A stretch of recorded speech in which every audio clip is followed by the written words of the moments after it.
Now, on this channel, we've discussed at great length the currency reset, which truly has begun. Now, in this video, I don't want to rehash what's already been discussed. I want to get the biggest updates on everything happening right now with this global current reset, with central bank digital currencies, and most importantly, how to bulletproof your portfolio during this time. And I'm joined by one of my good friends, Mr. Mark Moss, who's a regular here on our show. And in this video, we're going to be breaking down the currency reset update. Now, there's a lot of shocking developments with this. If you enjoy this video, please make sure you hit the like button right over there on this side or over there to send this out into the YouTube universe so more people see this video. And Mark actually has a very amazing live event coming up online on Thursday where he's going to be breaking down these developments further and, more importantly, how to bulletproof your portfolio. Every few months, he does a live online event. The last one was amazing. So he's going to be breaking down all the most important things to bulletproof your portfolio as we have this currency devaluation and reset continue. The link to that is in the description right there down below and pinned to the comments. It is free. It was amazing last time, so it's right there down below in the description and pinned to the comments. Give a shout out to our channel sponsor, which is Vizsla Silver. So thank you, Vizsla Silver. If you're looking for a mining stock, be sure to check out Vizsla Silver, which is on an amazing run recently. Good to see you, Mark. Yeah, thanks so much, Jake. That was an awesome intro. Always happy to be back. I always get out of breath after my intros. So like we were saying, on Thursday, you're going to be breaking down how to bulletproof your portfolio on the live online event. But what this is all based around is the newest developments and updates that we've seen happening, right? We've discussed currency reset on this channel. And to some people, it almost seems like a conspiracy. And then there hasn't been that much updated news. It kind of cracked the story with the Great Reset, and everyone kind of became familiar with Klaus Schwab and the World Economic Forum. But give us some of the updates you were discussing. Yeah, so maybe they're kind of getting numb to that, although it's not going away at this point. But I've been talking about the death of the dollar for a couple of years on my YouTube channel, and obviously lots of people have been talking about it, but from all different angles. And a lot of people want to know, like, when is it going to happen? Like, when should I expect it? And what I tell people is it's happening. we're witnessing it. It's happening in real time. It's not like a light switch moment on or off. When the dollar took over from the pound sterling, it was about a 30-year process. And so it's kind of like this up and down process, but it's actually happening. But I know you guys have talked about it a lot at length and from a bunch of different angles. So we can look at the problem that the United States, the Federal Reserve, the central banks are in, such as, interest rates can't rise because the debt levels are so high. They have to keep creating more. The currency's crashing, but they need to print more currency. So they're kind of stuck between a rock and a hard place. So I know it's been talked about from a lot of different angles, but I've been looking at it from a different angle. And the different angle that I'm looking at, obviously I look at those, but what's really interesting is how technology is disrupting things. And so I like to, if you watch any of my videos, you know that I typically try to go back and pull some historical reference to kind of illustrate where we're at, because I believe history is super powerful. And, Mark Twain said it doesn't repeat, but it rhymes. But it kind of does repeat too. I mean, we see things happening over and over. And so we have these like technology cycles where things kind of reset. And I think the reason why, when you study like humanity, it's like, if somebody doesn't typically make change until things are so bad they have to. Like I think that I should be going to the chiropractor on a regular basis, but I only go to the chiropractor if my back hurts really bad, right? For example, or somebody who's addicted to something may only get off of that addiction when they hit rock bottom. Almost like if you're playing. If you're bowling and you put the bumpers up and the ball just kind of goes like this from side to side. And so I think we can look at this dollar collapse as something bigger that we can see repeating through history. And that is something that we can track on these 80-year swings that goes from like this decentralization where it's me, individualism, and then we shift to we or globalism.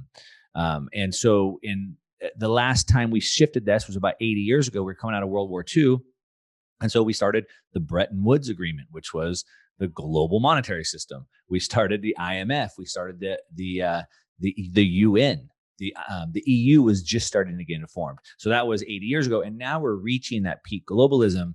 And when we look at the currency reset through that lens, we see that's a continuation. And so they are trying to change our money into this central bank digital currencies. And that is a continuation of that where they're centralizing the money. Now, of course, the central banks have already centralized it, but central bank digital currencies will be at a whole new level of control and surveillance like we've never seen before. And so that, I think, when you look at the central bank digital currencies, you really see a different type of development. Have you seen the clip of Lagarde talking recently about negative interest rates? Yeah, I have. I mean, it's almost like these people are out of their mind, right? So she was talking about how she said, I understand why, your average saver wouldn't want them, but we're doing this for the benefit of the economy. And now that it's being obviously very clearly telegraphed, this was tweeted on the European Central Bank's official Twitter account. And so tell me a little bit about how negative interest rates factor into this whole central bank digital currency and this reset that you're discussing. Yeah. Because it seems like, especially with the lockdowns and everything, and the economic impact that's had, it's really brought, in their view, the necessity for negative rates. And how does this tie in with the currencies? So think about just that statement that you just made or repeated from her, and then think about what I just talked about in these cycles, going from an individualism to a collectivism. And so right now we're reaching peak collectivism, and then the world will start to swing back to decentralization. So we're at peak collectivism. What was her statement? Hey, I get it. Savers are not going to like this, but we have to do it for the greater good, right? So that's like, we're all in this together. Hey, you must inject yourself with something experimental that's probably going to cause harm, but you have to, and don't do it for yourself. You must do that. You must, risk yourself to protect other people, right? So it's like all these statements are basically leading to the same place, which is this peak globalism that we're talking about. Now, to your point, they want to, and we've had this Keynesian economics, which is that we should always spend, spend, spend. And so we've created this culture of consumption. We always have to spend, we always have to buy, no saving, just spend everything up, take more debt, buy more things. And so when you look at that, and then you look at what they're trying to do with central bank digital currencies, there is something happening next year that's bringing this to a head that we'll talk about. So there's a time frame on this. But to your question, central bank digital currencies are the ultimate form of control. It's programmable money. So like when they gave the stimulus out last year, they wanted to stimulate the economy. They wanted people to go spend it, but instead most people hoarded it. They saved it, or they put it into the stock market. They don't want that. So they could program the money like, hey, if you don't spend it by Friday, you lose it, it comes back. As a matter of fact, China just did that with their central bank digital currency. But it's even deeper than that.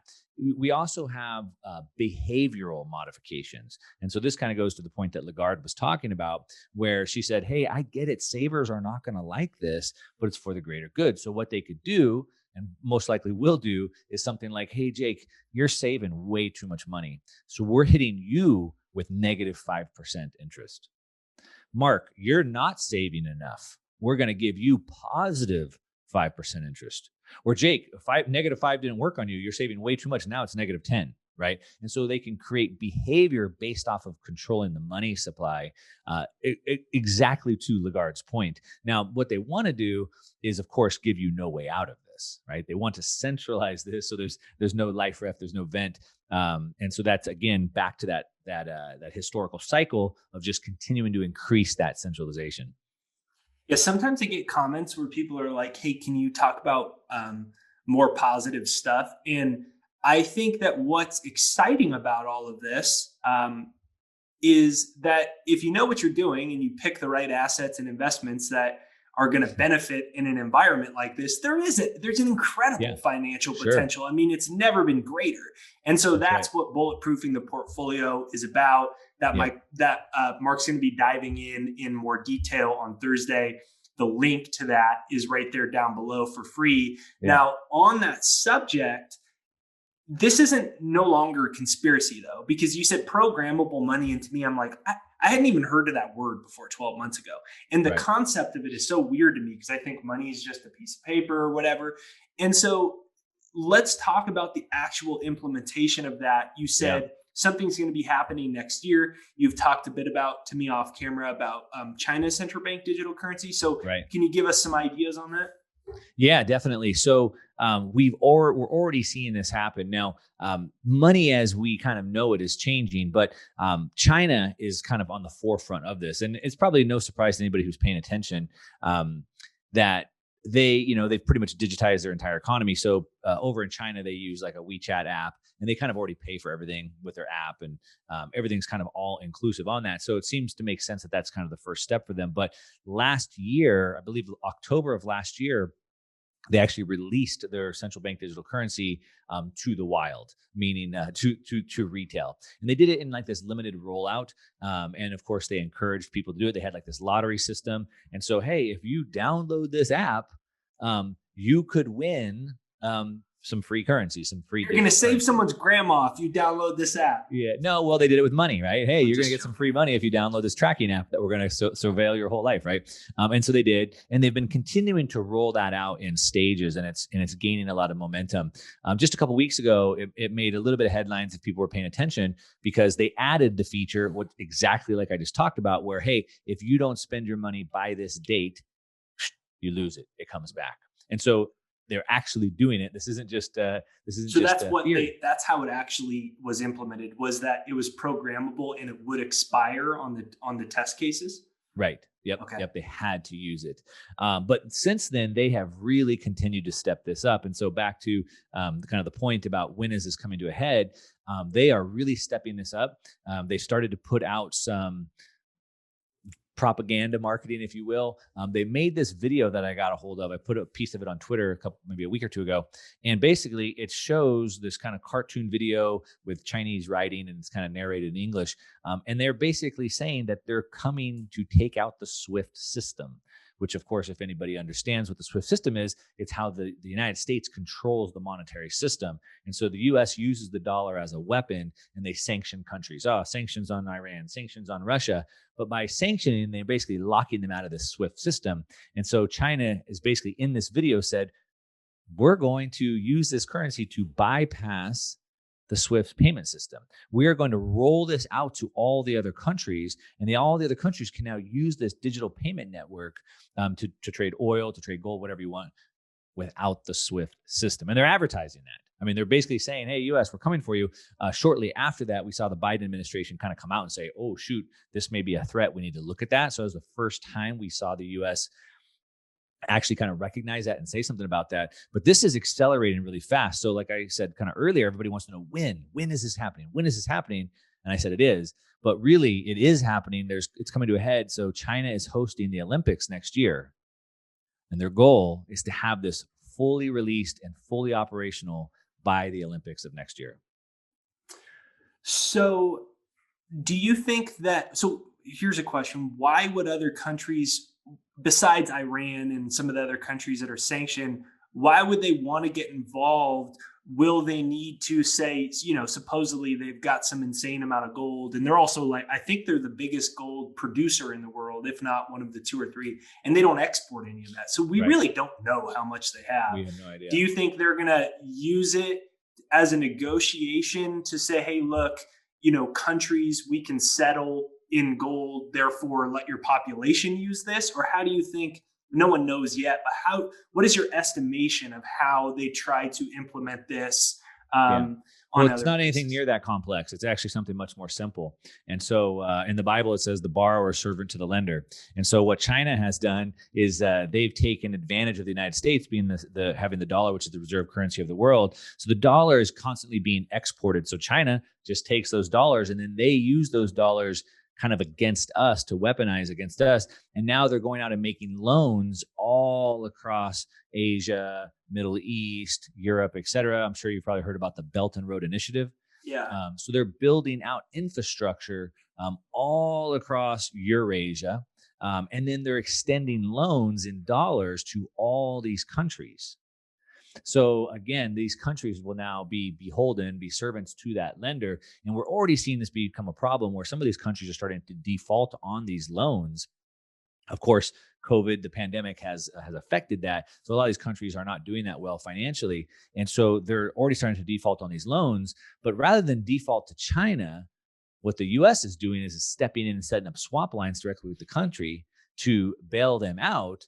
But in a sense, they're just bailing out China. It's kind of this whole mess. But I guess to your question, how will this be rolled out? It already is. The Belt and Road Initiative, infrastructure projects. China is moving into all these countries. We talked before we started recording about what's going on in the Caribbean. They are moving into all these Caribbean islands right now and setting marine base or setting up military bases. So they're building infrastructure all across, and that's how they're getting it out. Sometimes when I interview people that aren't from America, like I talked to a guy pretty recently and non-American, we talked about kind of this currency reset. He's from the Netherlands, super bright guy. And I said, I'm not sure I want China to be the head of the global financial system. And he basically said, oh, kind of like almost like you're an American, you don't understand how bad your country is. But and I get that totally. I mean, but yeah. My biggest concern with China having that is nobody really wants to look into the depths of what's going on there with their social credit score system. So they've taken the same type of surveillance system that the 3-letter agencies in our government use, but they've organized it into a succinct thing that basically can bar you. You can go on to buy. I've watched videos of guys they say, here's how it works. Let me try to buy my plane ticket. Boom. And it just doesn't work. And you can't get on the train.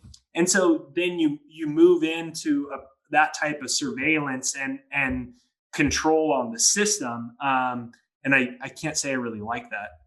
No, I did a video on this a couple weeks ago, and I was actually showing screenshots of this. And so you can get tagged for jaywalking. And then now with the central bank digital currency, they just take the fine right out of your account, no problem. And then they have these big boards, like these leaderboards with these pictures on them. And so if you're jaywalking, now your picture's up on the screen, and everybody walking down the streets looks at you and go, "Ooh, you're a bad person. You've jaywalked." And I mean, that's just a very, very small example. But imagine that. Imagine being shamed publicly on street corners with your picture up there because you've jaywalked, and the money being directly pulled out of your account.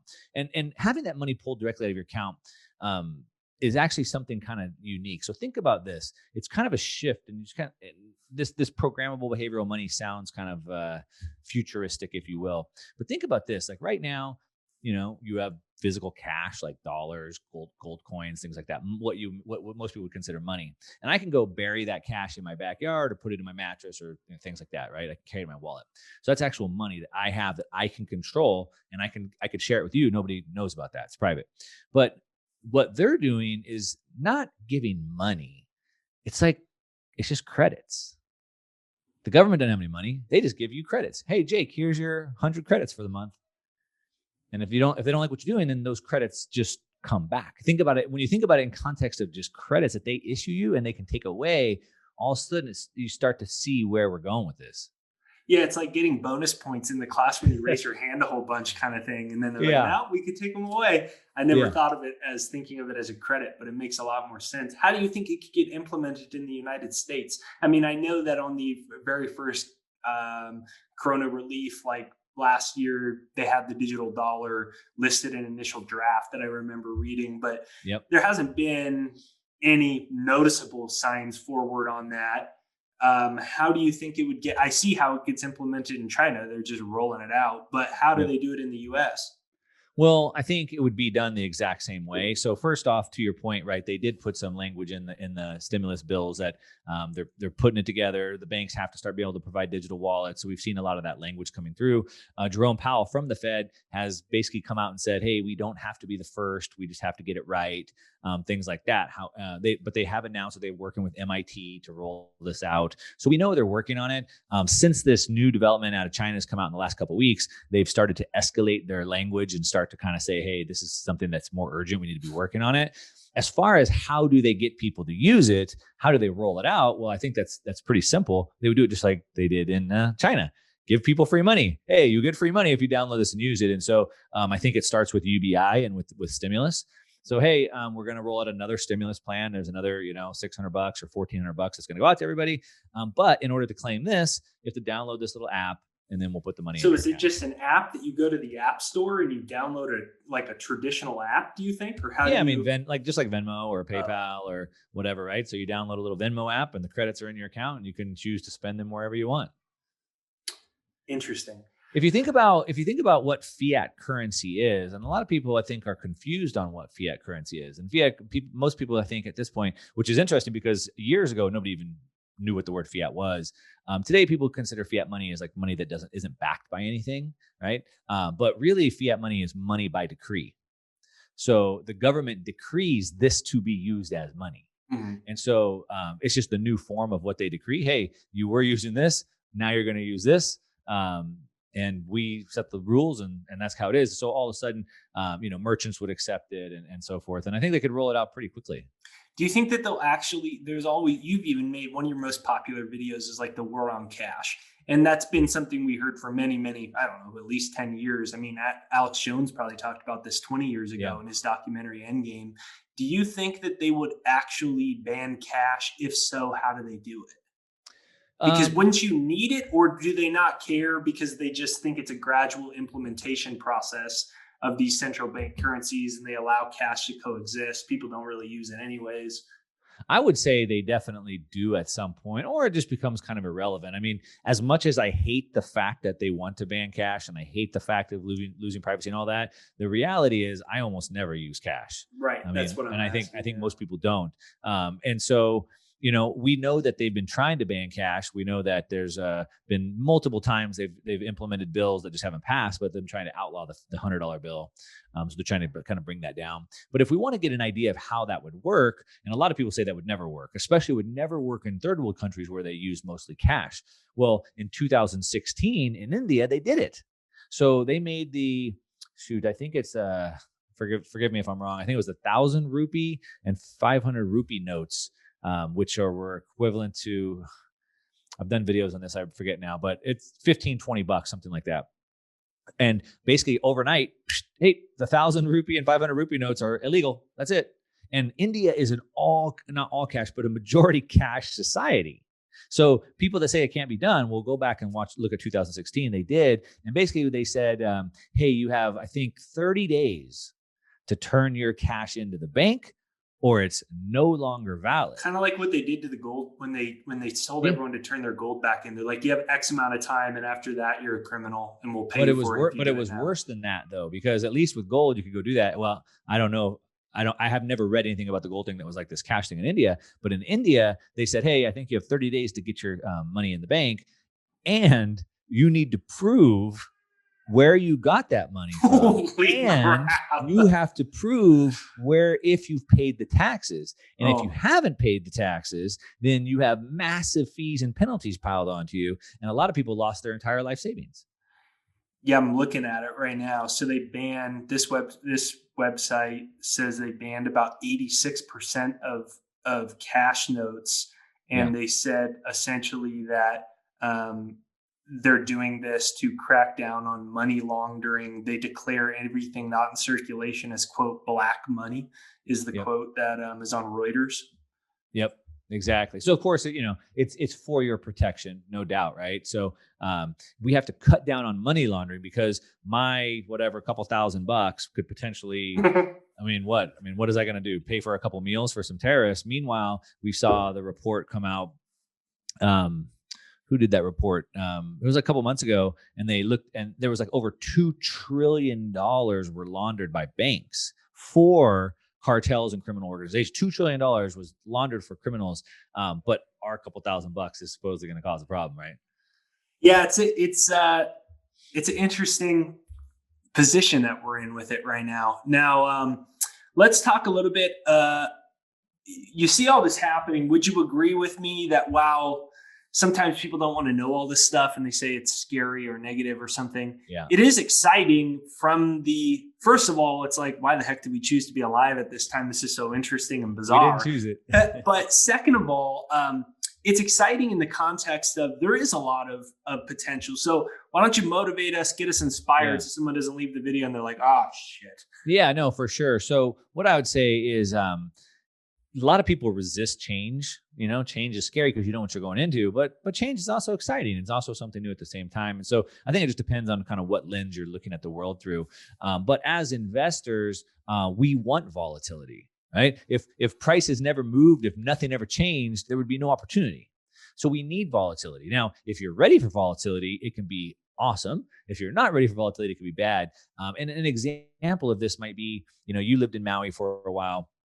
I've gone to Oahu, the North Shore, almost every year, chasing big waves. So as a surfer, I'm studying the charts and I'm looking for like this really big storm. And when that really big storm is approaching an island, some people are trying to get off that island as fast as they can, right? They're booking flights out of there. But some people that are trained are actually booking flights to go there. Right? Think about that difference, right? So people who don't know anything about the waves and the ocean, they're scared and they're running for their lives. But some people are actively going there to ride those waves. And so I think that's kind of the difference, right? If you're paying attention, you're watching this and you're ready for it, it could be amazing. If you're not, then so be it. And the problem is, kind of to your point, some people don't want to know about this. I heard a quote, and I'll paraphrase it, but it was something like, like an ostrich buries its head in the sand. And it's like an ostrich can bury its head in the sand and not see, but it's going to get eaten either way. Right. And so you can choose not to look, but I think it was Ayn Rand that said that you can choose to ignore reality, but you can't ignore the consequences of reality. And so that's kind of where we're at. Like, this is going to happen whether you're looking at it or not. The difference is, do you want to be the guy that gets, swept away in the storm, or do you want to be the guy that's there riding the waves and has the time of your life? Yeah. Learning all this is empowering in that I do feel lucky right now. I'm not sure if there's ever been more opportunity just from an Yeah. investment and also business type of perspectives if you leverage the internet, but from investment, from cryptocurrencies to commodities to mining stocks. If you know what you're doing or you have the help, there's a lot of opportunity in that. Yeah. And you have on Thursday your Bulletproof Yeah. event to help bulletproof your portfolio. And that's really what the focus is, right? Yeah. And so just kind of talking about that, like, we see these things that are happening, and we see what China's doing. We know that's coming to a head next year. We know that the world is already de-dollarizing. So that's already rapidly happening. At the same time, we didn't dive into, but I kind of mentioned that the Fed is kind of stuck between saving the bonds or saving the currency. So we can see that everything's coming to a head. We also know these historical cycles that I kind of hinted at, that also tell us that something is changing. So we know that something big is about to happen, but we don't know exactly how it's going to unfold. So it's not like anybody has a crystal ball and I can say, this is exactly what you need to do. And so really, like Ray Dalio, one of the best investors in the world, Bridgewater Capital, he has like this all-weather portfolio, which is like, be ready for anything. And it's kind of like that, but not really be ready for everything evenly. Like, we know what's happening right now, and so we want to kind of be leaning that way. So you kind of mentioned, like, obviously cryptocurrencies and commodities are doing really, really well. We have massive inflation in front of us, massive money printing, low rates, and so there's a way to invest. But as things change, then we need to shift. And so really, it's about kind of being ready for anything, but really kind of being out of balance, geared more towards what we have. I like to call it like tactically managing our portfolio. So not actively like trading it, not like day traders, but the days of like 60-40 buy and hold, like, forget about it, just hold the dips, it always goes up. Like, those days are over. And so instead, we just kind of want to be tactically managing this, kind of changing or moving our portfolio out of balance at certain times.